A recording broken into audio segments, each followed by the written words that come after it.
17 News is your local election headquarters. If you think it's likely President Trump carries Kern County in Tuesday's election, history says you're right. 17's Robert Price took a look at the past 140 years of presidential voting in Kern County.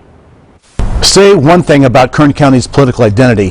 From the nation's swings, from isolationism to big brotherism, from liberalism to conservatism and back again, Kern County has been consistent. It may have been close in certain years, but we vote Republican, and voter registration numbers say we probably will again.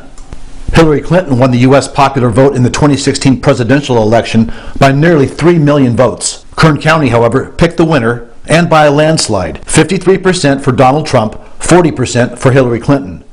We've been voting Republican since the turn of the century, the previous turn of the century. Kern County switched to the Democrats during World War I, but then turned red again for the next 3 elections.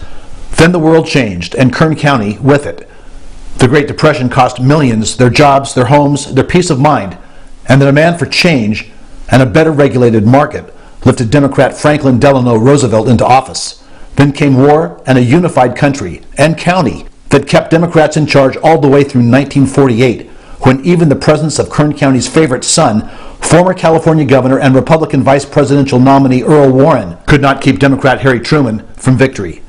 Republican Dwight Eisenhower won in 1952 and 1956, and Republican Richard Nixon in 1960, even though he lost the national election to John F. Kennedy. Then that one exception. Kern County picked Democrat Lyndon B. Johnson over Barry Goldwater in 1964. So did the whole country, virtually. But from that point on, 13 straight Republican victories. Some, like Richard Nixon and Ronald Reagan, also won the national election.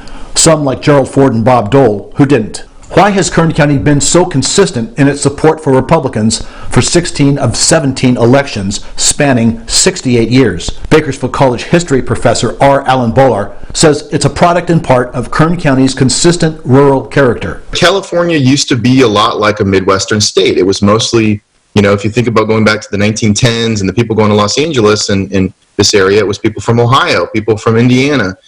And those were Republican states, so I think a lot of them brought their Republican politics with them to California and made California a pretty consistently Republican state. Now, the big switch did happen. It happened predominantly along racial lines, and it reflected a Southern shift. So Southern whites, which used to vote Democratic, began to vote Republican. Probably had less of an effect here in Kern County because that particular dynamic, I think, was less prevalent here.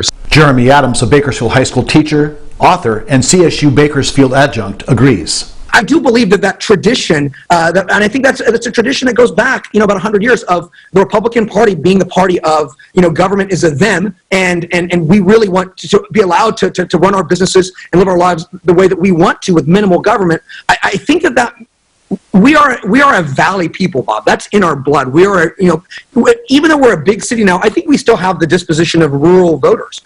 Until 1992, when California and the rest of the nation went with Democrat Bill Clinton, Kern County had voted with the rest of California in every election since 1900, with one exception, Teddy Roosevelt's Bull Moose independent run of 1912.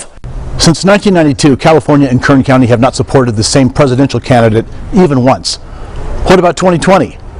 It's been a wild year, so who knows? Stay tuned. In Bakersfield, Robert Price, 17 News.